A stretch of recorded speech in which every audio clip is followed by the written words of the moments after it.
Tercer Stratio Launch and Learn y bueno, pues es el tercero y hoy vamos a hablar un poco de una introducción bastante básica a lo que es Docker. Docker tampoco es una tecnología que dé para explayarse como puede ser Scala o Java, sino que bueno, así que va a ser introductoria para la gente que se anime, un buen punto de entrada por si quiere seguir investigando, preguntando, pues es un buen punto. Entonces vamos a tener tres secciones, más o menos una primera explicando qué es Docker o para qué sirve, una segunda de bueno, los primeros pasos que se pueden hacer en Docker y por tercera ecosistema Docker, que esta es la sección más corta de la presentación, pero posiblemente sería la que tuviera más contenido para hablar, porque hay 1000 aplicaciones que me han aparecido en torno a Docker, que evolucionan, que aparecen cada día y entonces bueno, ahí sí que podría tener mucho juego. Y luego pues la primera parte de qué es Docker, que es la pregunta básica, no sé si más o menos todos lo conoceréis o no. Pues para comenzar, Docker no es esa marca de vaqueros que a todos nos sienta tan bien. Docker es... Joder, ya me vine arriba, permitía juego. Gracias. Ahora sí que va hacia abajo la presentación, no esperéis nada mejor porque, aunque falta un pequeño detalle de que Docker, la tecnología que vamos a hablar, no lleva ese, no es Docker, no levanto unos Dockers, levanto contenedores de Docker y no lleva ese, importante detalle. Vale, entonces, si hablamos de Docker estamos hablando de contenedores de software, que los contenedores de software no es algo ni que haya inventado Docker, ni que existe desde hace mucho, hay muchas tecnologías que lo implementaban, y simplemente se suele decir que es una virtualización a nivel de sistema operativo, o una virtualización ligera también se llama. ¿Qué quiere decir eso? Bueno, lo que es el concepto de virtualización, de que bueno, crear diferentes entornos aislados dentro de una misma máquina, pues eso lo hace, en vez de ocuparse un programa por debajo, lo hace el propio sistema operativo principal de la máquina. ¿Qué quiere decir eso? Que en los contenedores las máquinas comparten el kernel. O sea, el núcleo del sistema operativo, realmente la parte del software de más bajo nivel que se encarga de hablar con el hardware, por así decirlo, es compartido por todos los contenedores. ¿Qué te permite aislar Docker o más las tecnologías que están por debajo de Docker, los Linux containers, que son las tecnologías del kernel namespace, cgroups? Pues lo que te permite es aislar cada contenedor, tanto a nivel de puntos de montaje, es decir, cada contenedor tendrá su directorio raíz independiente y no serán accesibles de uno a otro, salvo que tú quieras que sí que lo sean, entonces podría ser. También tendrán red independiente, cada contenedor tendrá su IP, diferente del resto, se podrá comunicar o ver a las otras, pero es independiente, cada uno tendrá también sus procesos independientes, que es, cada contenedor tendrá su proceso número 1, que será diferente en cada contenedor, y serán independientes. También tendrá usuarios, o sea, el root de un contenedor no es el mismo usuario que el root de otro contenedor, al igual que el root de la máquina A no es el mismo usuario que el root de la máquina B. Y por último, lo que permite Docker o particularmente cgroups, que es una característica del kernel que añadió Google hace, creo que fue en el 2009 o 2010, es que permite definir a bajo nivel los recursos que tú le asignas a un proceso, en este caso un contenedor. Puedes definir, pues a este contenedor yo le voy a dedicar un core, 2 cores o 500 megas de RAM o un giga o tanto de entrada, de salida. Y bueno, hasta entonces no había una forma clara de hacer eso en Linux, y con el cgroup lo limita bastante bien. Vale, entonces esta imagen es un poco explicatoria de todo esto, y en una virtualización más clásica está, bueno, normalmente se suele decir que hay dos tipos de virtualización clásica. Una en la que el hipervisor, que es el software que se encarga de gestionar las máquinas virtuales, puede estar o por debajo o por encima de lo que es el sistema operativo base. Esta sería, por ejemplo, la que utiliza VirtualBox, en el que el hipervisor está por encima del sistema operativo que tengas, ya sea Windows o Linux, y después a partir de ahí tú creas máquinas virtuales, y esa máquina virtual es una máquina virtual completa en la que se virtualiza el hardware, se puede instalar cualquier sistema operativo y a partir de ahí instalar tus aplicaciones como quieras. En el sistema de contenedores es un poco diferente, siempre vas a tener un sistema operativo por encima del hardware y encima de ahí sí que en este caso, bueno, el contenedor de Docker que haciendo uso del sistema, el demonio de Docker que haciendo uso del sistema operativo, de las funciones que él le provee, pues crea contenedores independientes y ahí se puede ver que realmente cada contenedor, que es independiente del resto, no tiene un sistema operativo para él, sino que realmente lo están todos compartiendo. Sí, ¿verdad? ¿Podrías resumir brevemente qué es el hipervisor? Que siempre lo escucho, no tengo ni idea. Pues el hipervisor es, te puedes imaginar, es un programa que puede ser, hay de diferentes tipos. Está, por ejemplo, VMware tiene un hipervisor que sería el Workstation y el VSphere, por ejemplo. Y hay unos que trabajan por encima de un sistema operativo. Su misión es crear virtualización clásica con máquinas virtuales. Entonces emulan o virtualizan hardware y te crean ordenadores dentro de ordenadores. Te crean máquinas dentro de ordenadores. Entonces hay de diferentes tipos y hay un mundo bastante grande. Si pues está Paco, sabe bastante del tema, pues él te podrá explicar más. Pero bueno, o sea, realmente tú puedes pensar como VirtualBox en parte o eso es un hipervisor. Vale, va. Y una característica que sí que, bueno, podríamos decir una idea que tuvo Docker, no sé si lo tuvo alguien antes o no, es que él los contenedores y las imágenes las crea mediante capas. ¿Qué quiere decir esto? Que bueno, que tú partes de un contenedor, bueno, tú partes de la primera capa, por ejemplo, que sería el kernel, que se lo comparten todas las aplicaciones, todos los contenedores que tenga, y a partir de ahí él va añadiendo capas hasta formar un contenedor, una imagen. Entonces tú puedes tener, en este caso, una capa que añada todo el sistema de ficheros de Debian, te añadiría todos los programas que tiene Debian, sus archivos de configuración. Después en otra capa sucesiva podrías instalar un programa, Emacs en ese caso, después Apache, y esto realmente es muy útil porque si realmente tú creases 5 o 10 contenedores igual a esta parte de la pila solo la cargaría una vez Docker en memoria y solo la tiene que almacenar una vez en su sistema de archivo. Y después, cada contenedor que tú crees, lo que va a ser será una capa del último nivel diferente. Es una característica que se llama copy on write, que realmente es tú, como que él solo los cambios que hace son las diferencias. Si tú te creas un nuevo contenedor a partir de una imagen, no vas a recrear el contenedor ese en otro directorio y cambiarlo, sino que va a haber un metadato diciendo, vale, mi padre es este contenedor y a partir de ahí yo le hago estos cambios. Y es la forma que tiene de funcionar Docker.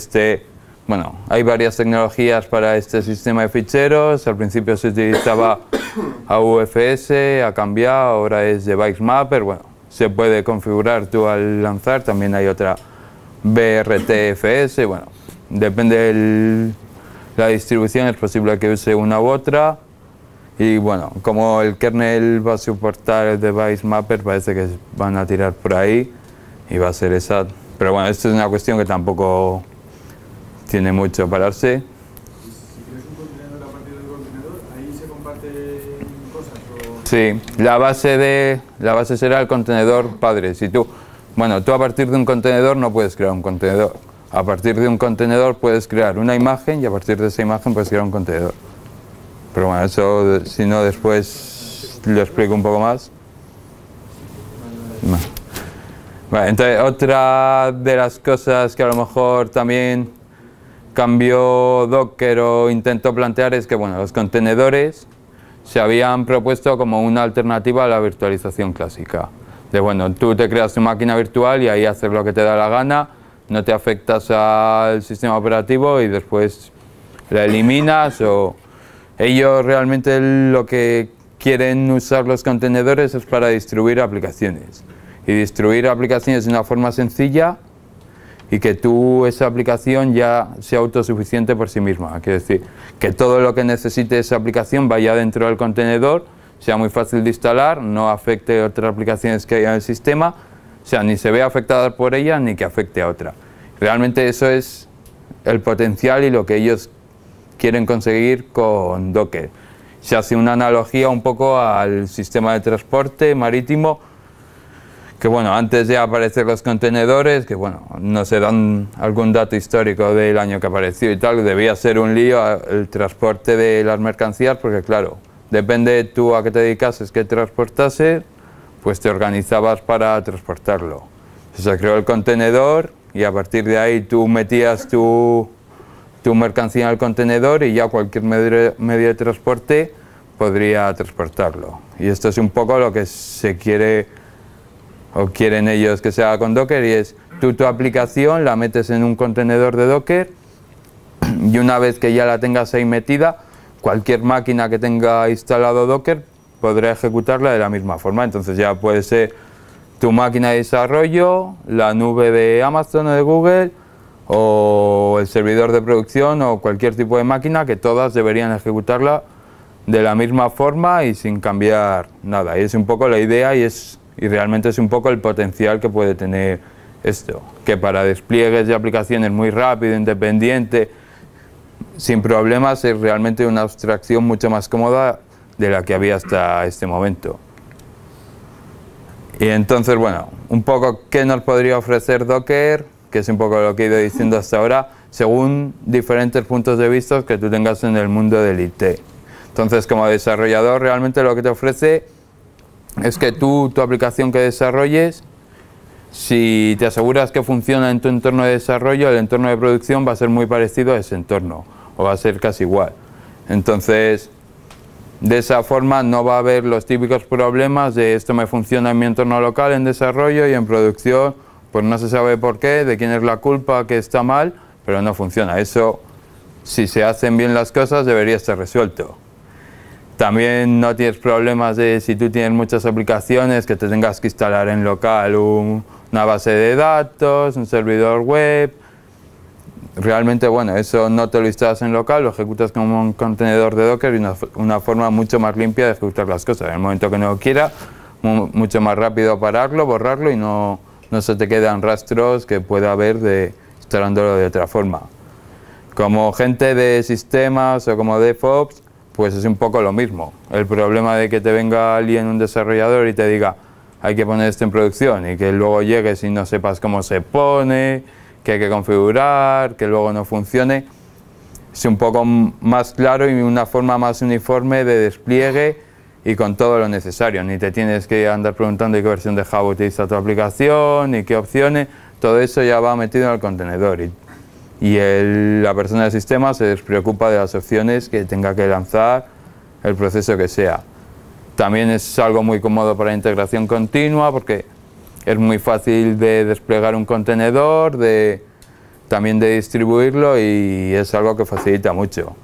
Para la gente de QA pues es un poco lo mismo, también permite crear entornos de pruebas rápidamente, es una virtualización ligera, por lo tanto yo puedo crear una máquina que me haga de base de datos que necesite durante las pruebas. El crear una máquina tarda 0 segundos, el instalar, no hace falta instalar nada, el contenedor ya lo tiene, la tiras, no se te queda ningún rastro, todo eso es muy cómodo. Luego, para un cliente también es una forma muy buena de decirle, bueno, tu aplicación al final es este contenedor, tú lo tienes ahí, este contenedor se ejecuta como cualquier otro, y es como una forma muy fácil de decir, pues al final tú del desarrollo lo que me tienes que entregar es un contenedor que haga no sé qué. Entonces, lo que ellos quieren destacar es un poco un contenedor común como hito del desarrollo del producto. Es como al final lo que buscas es conseguir un contenedor que te haga, o sea, que lo que antes era tu aplicación, que bueno, podría ser un jar, por ejemplo, ahora mismo va a ser un contenedor que ya va a tener la versión de Java, ya va a tener todo lo que tú necesites él y no va a afectar a otros contenedores que tú puedas tener. Y bueno, eso es un poco la idea que hay detrás de Docker. Bueno, Docker, como hemos dicho, lo que hace es facilitar lo que es la creación y la ejecución de contenedores. Y bueno, es algo que me habréis oído a mí o cuando ha preguntado Carlos, se diferencia un poco entre dos conceptos, imágenes y contenedores. Una imagen podríamos decir que es un template, un snapshot de la analogía anterior a las máquinas virtuales. O sea, tú tienes una imagen que realmente un template de tu máquina virtual y a partir de una imagen creas un contenedor o creas dos o creas tres. Entonces, un contenedor que sería la instancia ya de una máquina en ejecución. Ya es si tú pones una imagen en ejecución, eso ya es un contenedor. Si tú sigues teniendo la imagen, a partir de un template tú creas un contenedor, pero el template lo sigues teniendo. Haces cambios en ese contenedor y después vas a querer utilizarlo como template. Pues un contenedor lo puedes comitear, lo puedes guardar los cambios y se convierte en una imagen. A partir de esa imagen ya puedes volver a crear contenedores. Me ha preguntado Carlos, a partir de un contenedor directamente no se pueden crear contenedores. Puedes guardarlo como imagen y a partir de ahí creas contenedores. Otra cosa que es súper cómoda de Docker es que hay un repositorio oficial y tú te puedes crear privados de contenedores. Entonces ahí tú te haces tu aplicación y la subes ahí y ya todo el mundo tiene acceso a ella y se la baja rápidamente, la instala desde la línea de comandos, se puede bajar, se puede instalar súper rápido, súper limpio, se puede buscar, puedes tener tu privado porque bueno, también es la forma que tiene la gente de Docker Inc.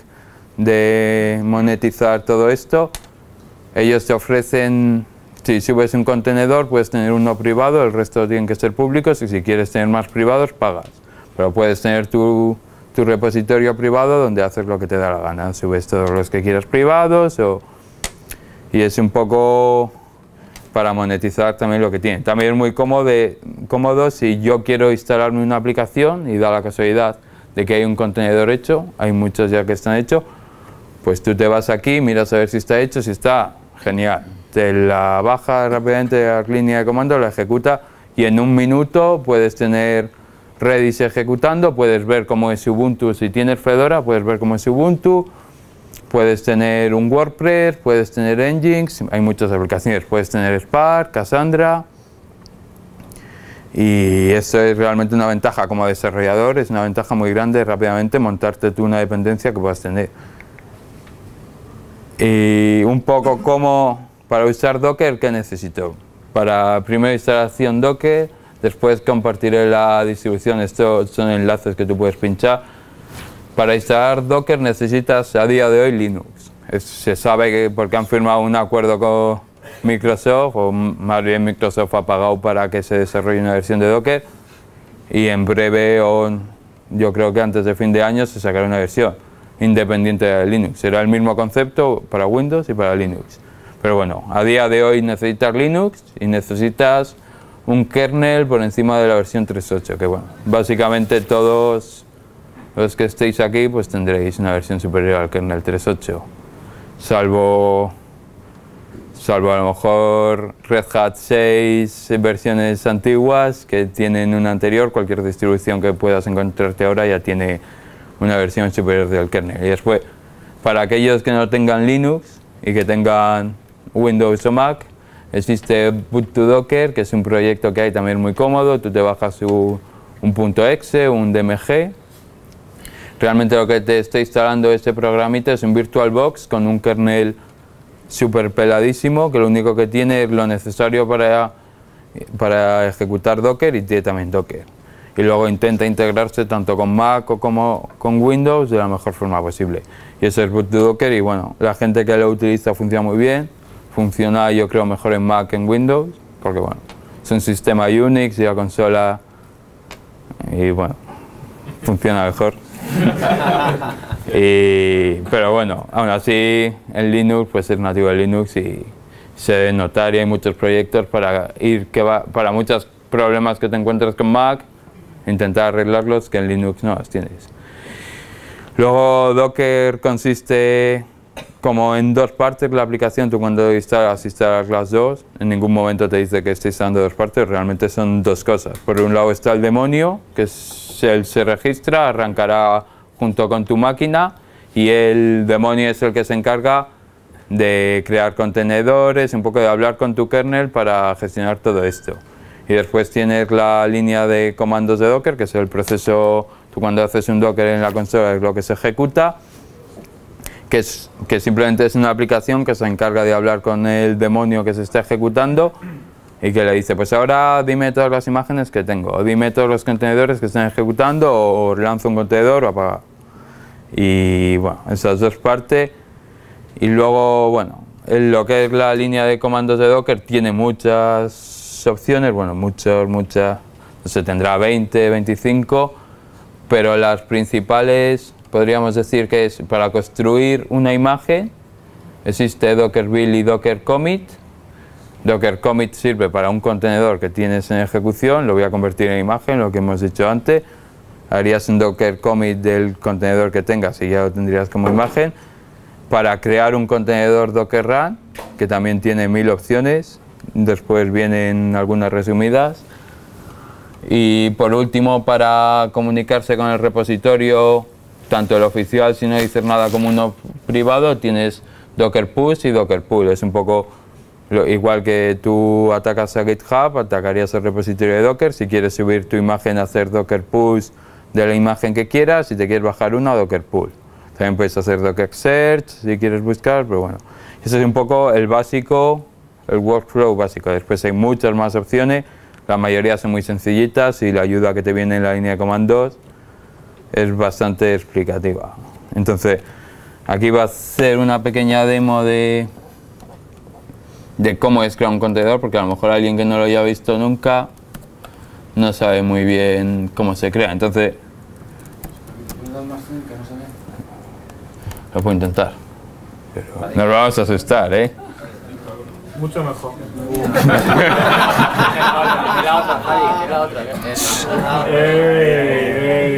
Siempre qué poca fe.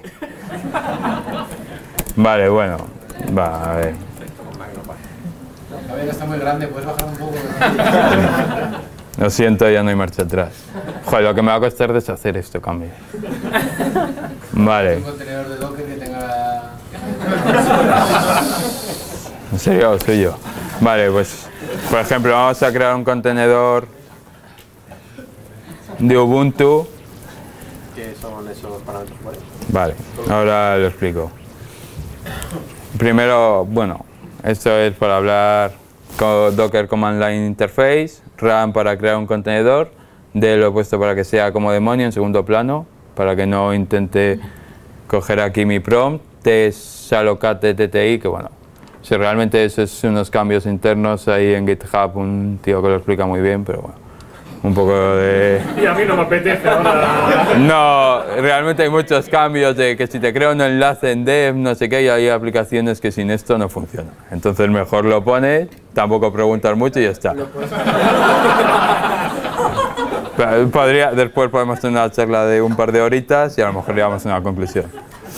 Pero una copita. Ya. Después, Ubuntu es la imagen que yo quiero utilizar y bin bash es el comando dentro de esa imagen. ¿Qué comando quiero ejecutar? Entonces yo ejecuto, antes que he dicho que esto no tardaba ni un segundo, que Almodóvar me ha mirado con cara como diciendo, eso no te lo crees ni tú, o sea que lo estás viendo. Realmente... Humilla. Mira, y podría crear mucho. Ahí está. Me ha aburrido mucho, puedes estar aquí un rato, 10 minutos y sigue creando. El tío no se cansa. Y entonces pues he hecho un poco esto. Si ahora dijera, pues yo no quiero uno de Ubuntu, voy a crearme una Fedora, pues exactamente igual. Sí, efectivamente. Voy allí con el portátil. Sí, efectivamente. Fedora y lo mismo. Si ahora no lo quiero lanzar como demonio porque quiero hacer algo, pues le pones aquí que sea interactivo Y esto sería un poco un contenedor con Fedora. Aquí pues te dice Fedora 21, no sé qué. Cuidado con usar esa palabra. Y esta es un poco una demo súper introductoria de lo que podría ser ejecutar contenedores. Mira, vamos a ejecutar, por ejemplo, podemos ejecutar un contenedor con Spark. Que a lo mejor antes alguien me ha preguntado. ¿Qué versión? ¿Con la 1.2? La 1.3 ha salido hoy. Vale, pues seguramente hay alguien en el repositorio que ya se haya ocupado de... Para ver lo que estás haciendo. Sí, sí, ahora mismo, en cuanto encuentre el... Así está. Explícame lo que haces de ahí, ¿no? Joder, ya me había puesto a buscarlo, no... Tenías el último, ¿no? Aquí está. Bueno, y realmente aquí para explicarlo, esto que es interactivo, -v es para mapear. Hemos dicho que el directorio, el árbol de directorio sería independiente, pero yo puedo decir, quiero mapear un directorio que yo tengo en local en un directorio en el contenedor. Para eso se utiliza la opción -v. La imagen que estamos utilizando aquí es ogirardot barra, ese es el usuario, igual que en GitHub tú tienes el usuario fulanito y el proyecto no sé qué, pues aquí tienes usuario barra y el nombre de la imagen, que en este caso es Spark Docker Shell, y aquí puedes tener 2 puntos y el tag. El tag es el 120. No hace falta indicarle un proceso porque tú a una imagen le puedes decir por defecto quiero que sea este proceso. Entonces no hace falta. Entonces, aquí tienes el contenedor, esta es la consola de Spark. Nos podríamos meter en la interfaz web. Si vemos ahora cuál es. Vamos a ver cuál es. Lo está poniendo fácil. ¿Qué tal se hace? Sí, lo que iba a mirar ahora es la IP que se ha asignado a este contenedor, se asigna una IP. Pues es que... Puedes ver en el log de la shell de Spark. Vale, pero yo prefiero verlo en el log que me da Docker. Entonces... Probablemente te lo diga al menos te.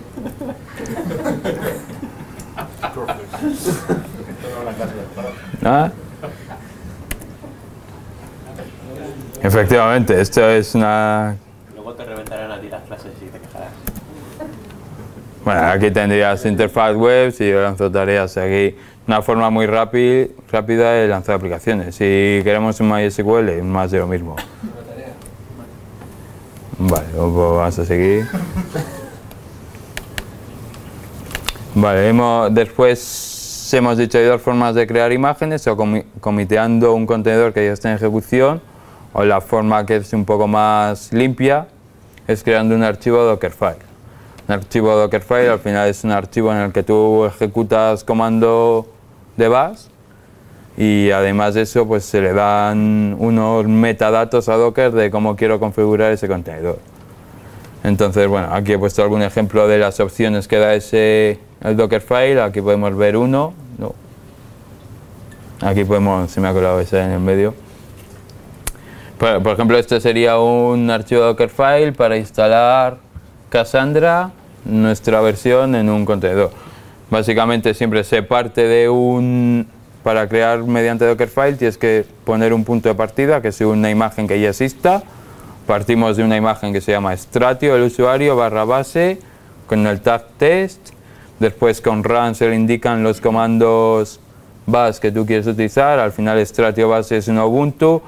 Pues lo que hacemos es instalar con apt-get install, se instala Cassandra.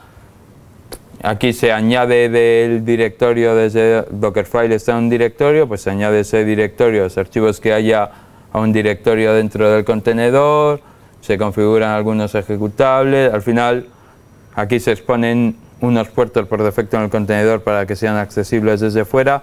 Al final es una receta muy rápida para hacer una imagen, que son comandos bash y algunos metadatos para Docker. Por ejemplo, metadatos serían expose, sería cmd, sería, bueno, add no sería. Hay muchos órdenes de estas de Docker. De este tipo no, hay unas 15 o 20 y básicamente tú en un Dockerfile lo que vas a hacer va a ser run Y luego, bueno, quieres exponer algún puerto, quieres que esto sea un volumen y no sea... Pero en general es RAR, lo importante. También un detalle importante aquí es, antes hemos hablado de que esto eran capas, Docker se organiza por capa. Cada uno de estos comandos lo que hace es crear una capa, es decir, una capa independiente. Entonces es como, yo parto de esta base, esto es un metadato, no hace falta ser una capa. Aquí un apt get update que actualizará unos archivos, realmente esos archivos que actualicen va a una capa.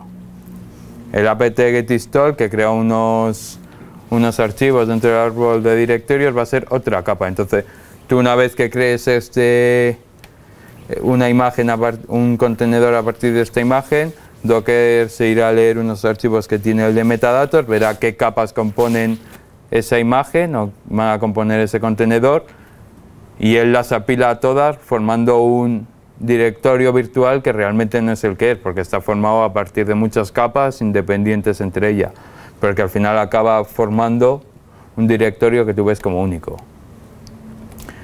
Y bueno, aquí había una diapositiva que era, bueno, antes he dicho Docker Run, al final es el comando un poco principal que existe para ejecutar contenedores.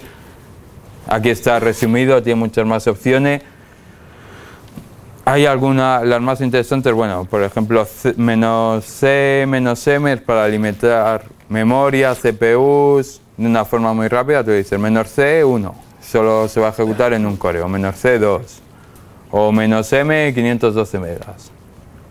Otra cosa así interesante puede ser el -p. Yo puedo querer que el contenedor que yo estoy ejecutando, que va a tener una IP independiente, pero que se haga una especie de túnel que lo mapee a un puerto dentro de la máquina que está ejecutando el contenedor. Por ejemplo, yo ejecuto un contenedor de Cassandra, pero quiero que todo el mundo desde fuera, accediendo a mi IP, a la IP de la máquina que ejecuta el contenedor, pueda acceder al Cassandra que yo estoy ejecutando. Pues le pondría el -p, el puerto local donde lo quieras mapear, el puerto 25000, 2 puntos y el puerto del contenedor que tú quieras mapear, ¿no? En el caso de Cassandra, el 9092 o un servidor web, pues mapearías el puerto 80, el que tú quieras. También es interesante, -v que hemos visto antes para mapear puntos de montaje. El directorio home de mi máquina, quiero que dentro del contenedor sea el /fulanito /home del host. Lo que quieras y lo mapea. Otro comando bastante interesante, -link. Si tú quieres, realmente un contenedor tiene visibilidad con otro contenedor a través de IP. Pero tú a la hora de configurarlo, las IP no las conoces. Tú no sabes qué IP va a asignar Docker a un contenedor antes de ejecutarlo. Lo sabes una vez que lo ejecuta. Pues -link sirve para que él haga sus movidas internas y en el etc host te cree enlaces de, bueno, quiero que el contenedor que me crees que yo llame Cassandra, en el etc host me metas una entrada que también se llame Cassandra o que se llame base de datos, y luego yo en la aplicación interna mía que está en otro contenedor que hace uso de Cassandra hago referencia al contenedor de Cassandra por base de datos o por Cassandra. También para hacer aplicaciones que sean varios contenedores es algo que posiblemente se tengáis que usar, el que quiera. Y ya por último un poco de el ecosistema de Docker. Y bueno, la verdad Docker no llega a tener 2 años, o creo que hace 2 años este mes, pero si algo también le caracteriza es que se ha vuelto súper popular y según qué sectores. Entonces, bueno, el ecosistema es enorme, cada día hay más aplicaciones y bueno, la verdad se nota que están cambiando, cambia Docker, cambian las aplicaciones, pero las más importantes, interesantes, un poco tienes orquestadores, que es como, vale, yo no quiero ni siquiera ejecutar un Docker Run, ni un Docker Pull, ni no sé qué, simplemente hay el más conocido, que se llama Fig, que lo compró Docker y ahora se va a integrar dentro de lo que es la pila de Docker, Docker Compose, en el que tú te bajas un archivo Fig, fig.iml, simplemente donde estés te tienes que instalar Fig y hacer Fig Hub, y él ya, ese Fig tiene unos datos de vas a levantar un clúster de 5 contenedores y van a estar unidos no sé qué y se va a exponer este puerto, todo eso se gestiona y tú simplemente haces un FIHAP y ya se levanta todo es como la persona que haya escrito ese archivo, va a ser súper rápido y alguien que no tenga ni idea con esto se lo da mascado para que haga FIHAP y se olvide del resto. Después, bueno, Mesos y Kubernetes, que también es un poco pues todo esto. Bueno, no simplemente son orquestadores y ahora funcionan con contenedores. Bueno, Kubernetes es un orquestador de contenedores de Google y es un poco pues tú tienes tu clúster de máquinas y él ya se encarga de cada contenedor. Si yo le digo, oye, levántame un contenedor con MySQL, de a ver dónde lo ejecuta, cómo, las opciones que le da, pues todo eso se encarga el orquestador. También han aparecido sistemas operativos pensados solo para utilizar Docker, o sea, básicamente es un sistema operativo pelado, que único, como podría ser el boot to Docker, un VirtualBox y un kernel pelado, pues bueno, aquí un poco ya todo el sistema operativo. Y un poco el sentido de esto es todas las aplicaciones que tú ejecutes van a ser contenedores. O sea, ya no vas a tener binarios esparcidos por tu sistema, solo contenedores. Si haces un CAT, va a ser un contenedor. Si haces un PS, un contenedor. Cualquier cosa que hagas, un contenedor. De estos, bueno, el más conocido es Koreos, que también te permite formar clúster. Un poco, al final, esto tiene funcionalidad que se pisan. Koreos tiene funcionalidad que también puede ser orquestador. Kubernetes también es un poco un sistema operativo, aunque se puede instalar donde tú quieras. Y después también Red Hat, que está apostando por Docker bastante, o por los contenedores más bien. También ha hecho un sistema operativo, tiene por ahí un proyecto con esta idea. Simplemente instalas un kernel y poco más, y después todo lo demás va a través de contenedores. También un poco pisando con todo esto, existe lo que es ejecución de contenedores de forma distribuida, y es decir, en vez de tener yo en mi máquina ejecuto los contenedores y ahí todo guay, yo tengo 20 máquinas y quiero que todo siga igual, y que yo ejecute un contenedor en esta máquina y que después ejecute otro contenedor en esta otra máquina y que entre ellos exista visibilidad completa y que te lo gestione todo él. Y aquí realmente esto, hay mucha gente intentando conseguir esto de forma fácil, es posible pero es complicado. Y posiblemente sea un poco la evolución que tenga Docker en los próximos años, de hacer que esto sea más fácil. Ellos tienen un proyecto que se llama Docker Swarm, que es hacer esto, que bueno, este está un poco verde, acaba de salir la primera alfa, y aún no es funcional completo, pero bueno, se espera que evolucione mucho por ahí. También hay un proyecto que se llama Wave, que a lo mejor si alguien estuvo en el Big Data Spain, la última versión es uno que el Paco Nathan en la Keynote dijo, ojo con este proyecto, que hace un poco eso mismo, lo que pasa es que ahora mismo es más funcional. Tiene sus problemas, tiene sus cosas, pero bueno, ahora mismo ya es algo más funcional. También existen algunas aplicaciones para despliegue automático, que simplemente es, bueno, yo le digo a una máquina que yo tenga acceso a SSH, y tú ya ahí me instalas Docker y me lo configuras y todo eso. Existe Docker Machine, que también es de la pila de la gente de Docker Inc. Y bueno, y luego por otro lado las herramientas típicas de despliegue automático, Chef, Puppet, Ansible, se pueden utilizar para eso. Estas herramientas de despliegue automático, Chef, Puppet, Ansible y alguna más, se pueden utilizar para, con los archivos de configuración que tienes esas herramientas, en caso de Chef los cookbooks, las recetas, o en caso de Puppet los playbooks, lo que sea, a partir de esos archivos crear imágenes para contenedores. Es decir, vale, yo quiero que me crees un contenedor que tenga esta receta y esta receta, y él, en vez de tú tener que hacerte un Dockerfile, pues tú se lo dices a Chef, en este caso se hace a través de Knife y él te crea ese contenedor. Y por último, bueno, existen interfaces web para todo lo que puedes hacer con la consolita Docker. En vez de hacer un Docker PS, pues verlo de forma más bonita, ver gráfica, todo eso. Pero al final Docker, el demonio, escucha por un socket.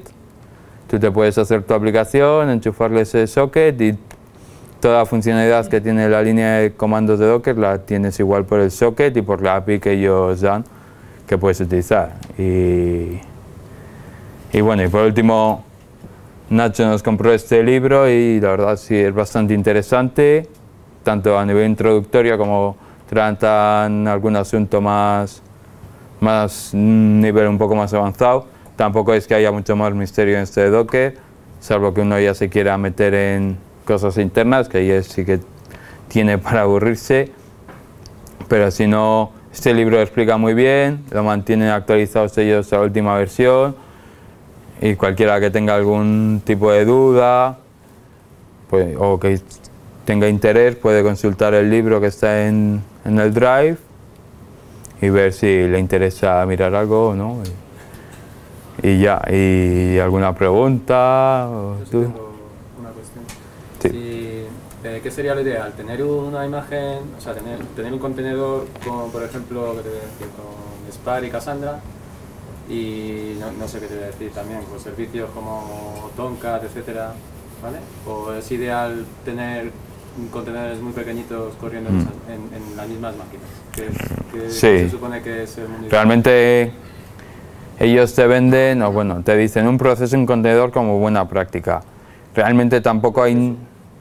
Sí, un proceso, un contenedor realmente, o si tienes una aplicación que son dos procesos, pues si lo puedes dividir en dos contenedores, un poco mejor, o al menos también se dice un servicio, un contenedor, pensando un poco de que, bueno, esto tiende hacia algo muy elástico y a lo mejor llega un momento que tu contenedor de Cassandra se te queda corto y solo quieres crear más contenedores de Cassandra, o se te queda corto el de Spark porque Cassandra va sobrado y levantas un contenedor nuevo. Realmente los contenedores de Linux no tienen ninguna limitación para que solo haya un proceso por contenedor. Entonces un poco bueno, si tú te las puedes conseguir que sea un único servicio, un único proceso tu contenedor, guay, se configura todo bien. Si realmente es un quebradero de cabeza para ti el configurar todo eso, y lo puedes solucionar metiendo Cassandra y Spark en el mismo contenedor, o tu aplicación realmente no tiene sentido si no tiene Cassandra y Spark en el mismo contenedor, pues entonces créate un contenedor con dos procesos. Linux Container no tiene ningún problema con eso, ni Docker. Sí, más por buena práctica de diseño, pero claro, siempre que tu arquitectura sea lógico eso. Si en el momento que no tenga sentido el que esté separado o separar hasta lo más mínimo, pues dice, hombre, hay que pensar que un contenedor apenas añade carga adicional, el crear un contenedor que sea independiente de otro no añade carga, entonces si lo puedes separar, bien. Si... Pero la idea de tenerlo separado es ¿por qué? ¿Por tener muy controlado cuántos recursos consume cada servicio? No, yo creo más bien por el tema de si tú lo quieres hacer elástico, de en un momento a lo mejor tú quieres levantar otro contenedor de MySQL, pero no quieres levantar de la aplicación que va ahí, o ahí a lo mejor hay aplicaciones que no se pueden distribuir. Si tú metes MySQL al lado de un servidor web y uno sí que es distribuible y otro no, es un poco... O sea, realmente no hay ninguna, por controlar los recursos, hombre, tú dentro del contenedor puedes mirar qué porcentaje de CPU te consume cada proceso. También te lo dice Docker y dentro de cgroups, o sea, si tú te vas al host, a las estadísticas que da cgroups, puedes ver si tu contenedor son dos procesos, no ves la CPU que está utilizando todo el contenedor, ves la CPU que está utilizando el proceso A del contenedor 1 y el proceso B del contenedor 1. Entonces eso lo vas a tener controlado de forma parecida, igual. Es un poco buena práctica, realmente tampoco hay nada que te obligue, tampoco es algo que estén repitiendo de solo tienes que tener un proceso en tu contenedor, es algo de bueno, si lo puedes hacer mejor, tiene más lógica, pero... Gracias, Javi. Nada. ¿Tú recomendarías esto en entornos de producción? Bueno, yo estuve en un meetup el jueves y era una empresa llamada Tutum y es una empresa que tiene mucha experiencia.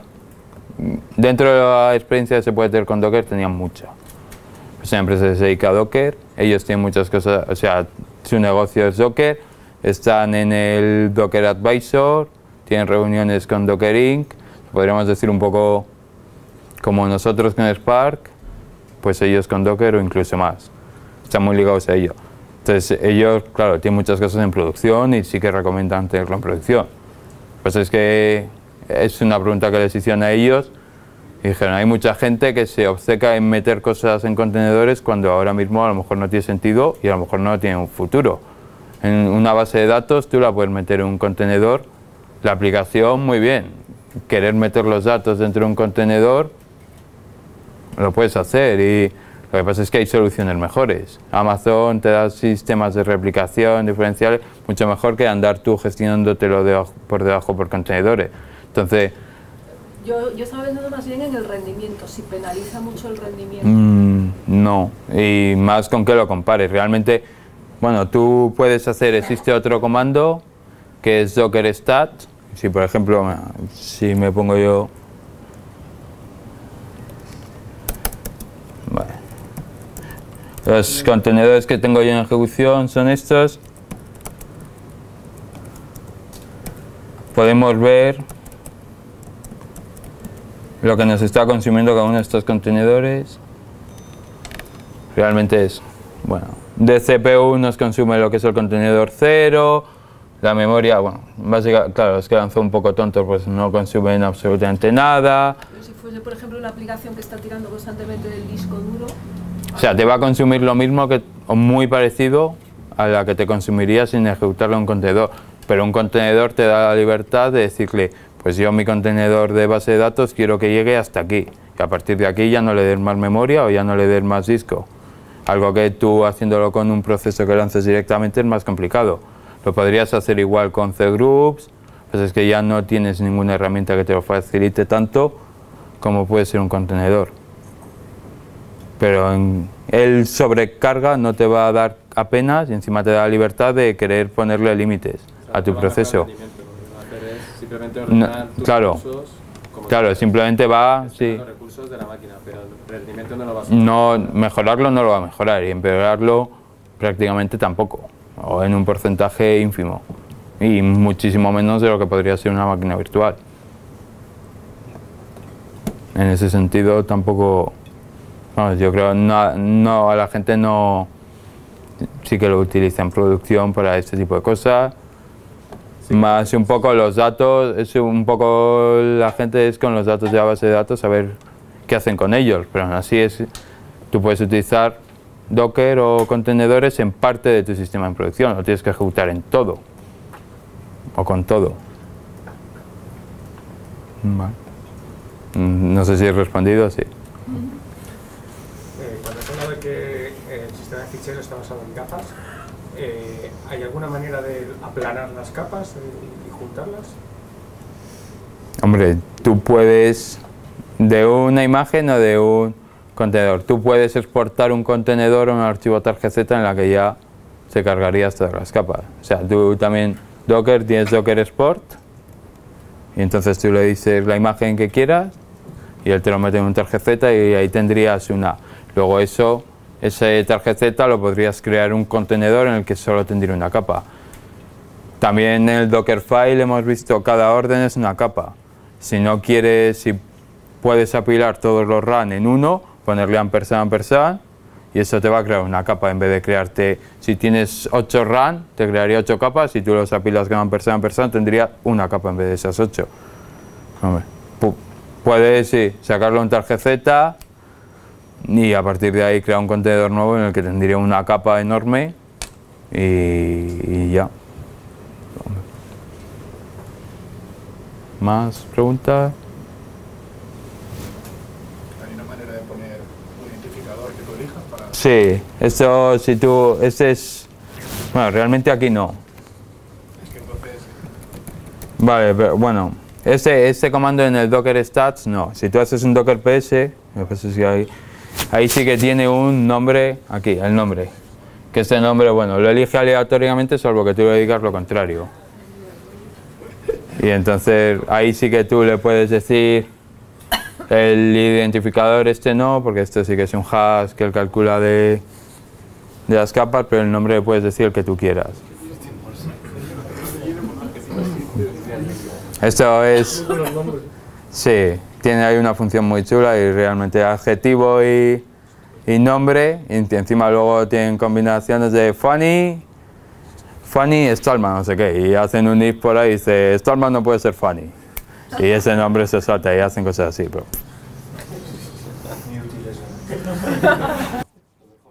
Un aplauso para Javier, ¿no?